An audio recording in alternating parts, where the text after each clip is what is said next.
All right, ladies and gentlemen, let's talk about pop art, art reflecting popular culture. Pop refers to popular culture. That's where the term comes from. And it's an art movement of the 20th century. And what it is, it's a reaction to the influx of popular culture on America after World War II. And this influx of popular culture occurred because of an economic boom after World War II. This economic boom brought cultural change. Americans now had a surplus of spending money, so there were companies who wanted to sell them stuff. And so advertising companies targeted these people. And Americans were bombarded with images and slogans and billboards and advertisements like never before. Now, you guys have grown up in an age where that's very common, and sometimes you don't even think about it, how much you are being advertised to. But at this time period, it was a brand new thing. Pop artists reacted to this change in pop culture by using these things in their art. And they would use everyday things from comic book stuff, soda bottles, famous people, famous places, anything commercial, anything everyday part of the culture they would use. But was pop art art? This was an argument at the time period. Pop art blurred the lines between high art, the accepted forms of art, and low art, or art done in poor taste. The reason was because pop artists were moving away from art that reflected inner feelings and began to focus on how society was being affected by this new tidal wave of commercialism.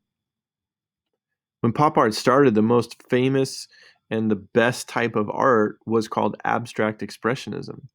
And it was a painting movement in which artists typically applied paint really, really quickly, and it was often an attempt to show artists' feelings and emotions. The picture in the middle here is Jackson Pollock. We've talked about him before. Pop artists used what they saw around them and turned it into their artistic expression.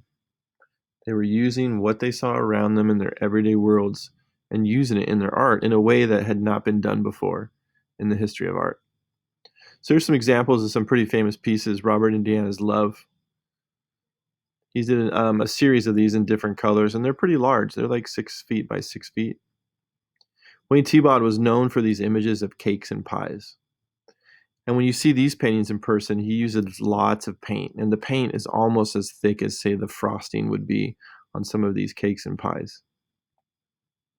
David Hockney, A Bigger Splash. If you had me for first year art, you know this one from Masterpiece of the Week. Again, popular culture, this very American type scene, right? We have the pool, we have the palm trees, we have the blue sky, and the modern architecture. We saw this last week, Three Flags by Jasper Johns. Jasper Johns is considered one of the fathers of pop art. And George Segal was a sculptor, and he would make these life-size figures and put them in everyday scenes and everyday places. Now, where do we see pop art today? Well, some of you may be familiar with Banksy.